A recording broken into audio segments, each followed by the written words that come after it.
Today we're going to assemble a Saplings glider swinging crib, and to show us how it all goes together, please let me introduce Heather.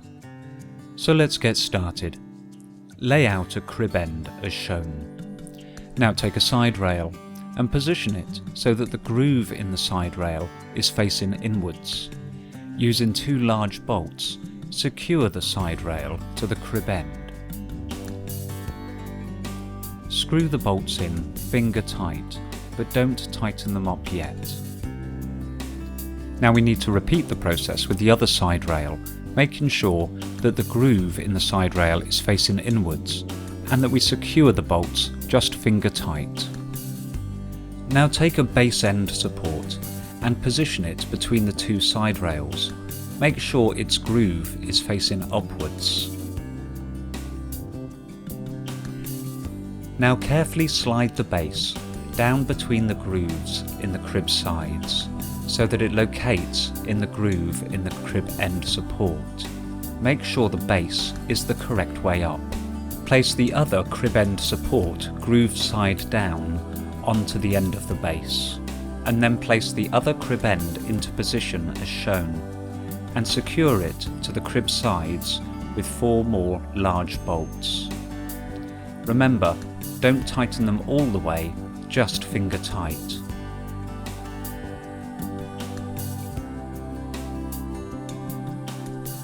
Now check that the base is correctly located in the grooves all the way round the crib. Now that we know that the crib base is properly in position, you can go round and tighten all 8 bolts with an Allen key.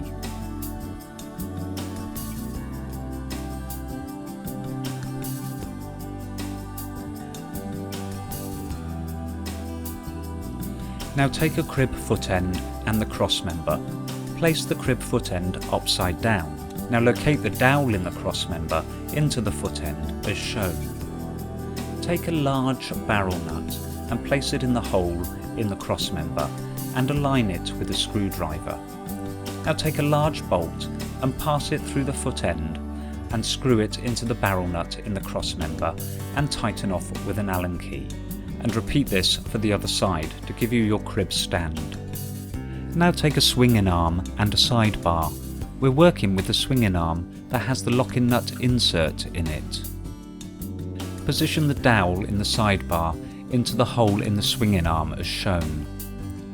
Then place a small barrel nut into the hole in the side bar, align with a screwdriver, and then place a large bolt through the swinging arm and into the barrel nut, and then tighten off with an Allen key.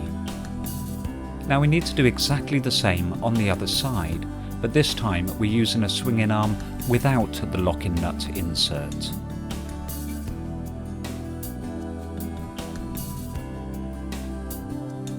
Our sidebar should now look like this, and we need to repeat the process so that we have 2 sidebars. Now take one of the sidebars and hold it as shown. The swinging arm that is circled is the swinging arm with the locking nut insert in it.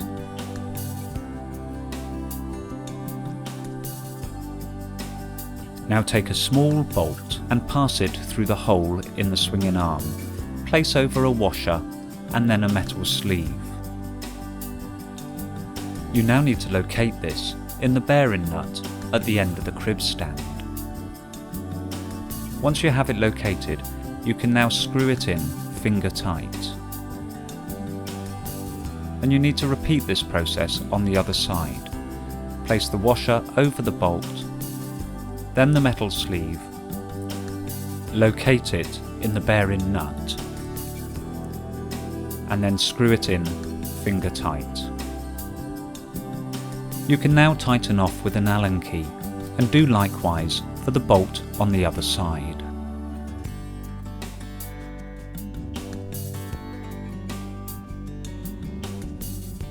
Your crib stand should now look like this. You need to attach the other side bar in a similar manner. The swinging arms that have the locking nut inserts are circled here. It is important they are positioned correctly. Now fold the side bars inwards and turn the stand onto its side. You now need to get the crib body. and put it in place as shown here.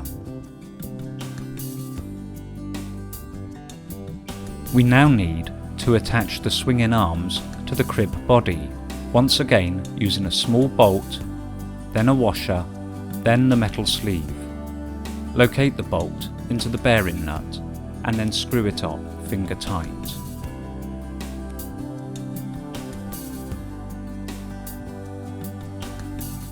Repeat this for the other side.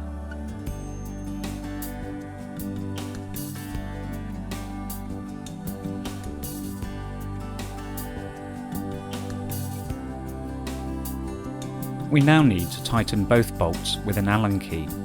Sometimes the bolt will appear to just go round and round. This is because the bearing nut is spinning with the bolt. If this happens, squeeze the side bar and the crib body together. This will temporarily lock the bearing and allow you to tighten the bolt.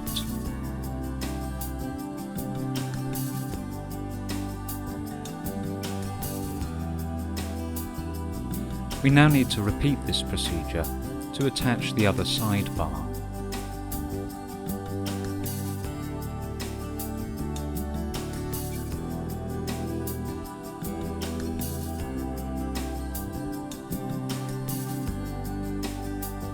Getting the last bolt into position can be a bit fiddly.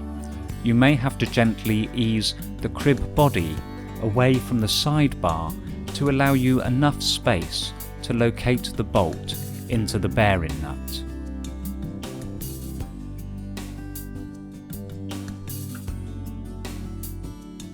Once in position, you can tighten both bolts with an Allen key.